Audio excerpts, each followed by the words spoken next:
துருக்கிய நாட்டுக்கான பணி நிமித்த பயணத்தின் போது அங்காராவில் உள்ள துருக்கிய குடியரசின் நிறுவனர் முஸ்தபா கமால் அத்தாதுர்க் நினைவிடத்தில் தாம் மலர் அஞ்சலி செலுத்தியது சர்ச்சைக்குள்ளாகிய நிலையில் பிரதமர் டத்துஸ்ரீ அன்வார் இப்ராஹிம் இது தூதரக மரியாதை மட்டுமே என தெளிவுபடுத்தியுள்ளார்.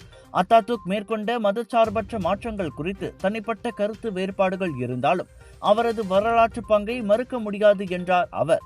இது அன்வார் என்றில்லை, doctor Mahathir Mohamad, Datuk Seri Najib Razak என யாராக இருந்தாலும் இதே மரியாதையை செய்ய வேண்டும் என்பது துருக்கிய நாட்டின் நடைமுறை என அன்வார் சுட்டிக்காட்டினார். முதலாம் உலகப் போருக்கு பிறகு துருக்கியை வெளிநாட்டு தலையீட்டிலிருந்து வெற்றிகரமாக பாதுகாத்து குடியரசின் அடித்தளத்தை அமைத்த ஒரு தேசிய வீரராக அத்தாதுர்க் கொண்டாடப்பட்டாலும் அவர் எதிர்ப்பை அடக்குவதற்கும் அதிகாரத்தை மையப்படுத்துவதற்கும் விமர்சிக்கப்பட்டவர் ஆவார். அப்படிப்பட்டவருக்கு அன்வார் ஏன் மரியாதை செய்ய வேண்டும் என முன்னதாக உள்ளூர் சமூக வலைதளவாசிகள் கேள்வி எழுப்பியிருந்தனர்.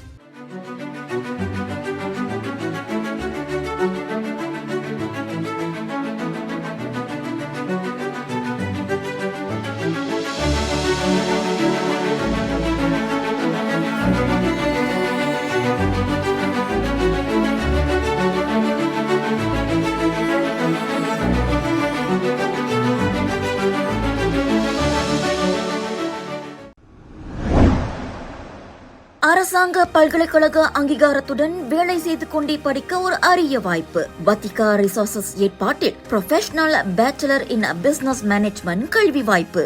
திறனை மேம்படுத்தி வாழ்க்கையில் முன்னேற உடனே தொடர்பு கொள்ளுங்கள்.